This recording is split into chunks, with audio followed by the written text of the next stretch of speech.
Guys good morning, જય શ્રી કૃષ્ણ, જય માતાજી. હેપી ફેમિલીમાં તમારું સ્વાગત છે. Jani good morning, Ayush good morning.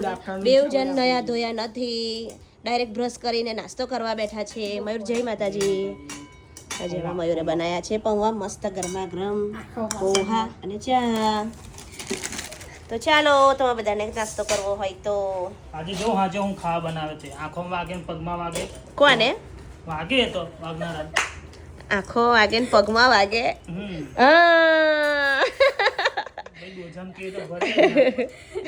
આજે જાનુ બેન જમવાનું બનાવશે હાજે. ઓકે ઓકે ચલો, બહુ મસ્ત બનાવજો. આજે છે ને આજે રસ પૂરી મારે રસપૂરી ખાવી છે, એટલે તમારે રસપૂરી ખાવાની, તારે પૂરી વંજાલવાની. તારા પપ્પા તરિયાલ છે અને આયુષ એની જોડે હેલ્પ કરશે, બરાબર ને? કમ તું ને ખાય રસપૂરી આપણે ખાતા જ નહીં, પણ મારે ખાવી છે ને આજે તમારા લોકો બધાને મારા માટે બનાવવાની, બરાબર ને ગાઈસ? ચાલો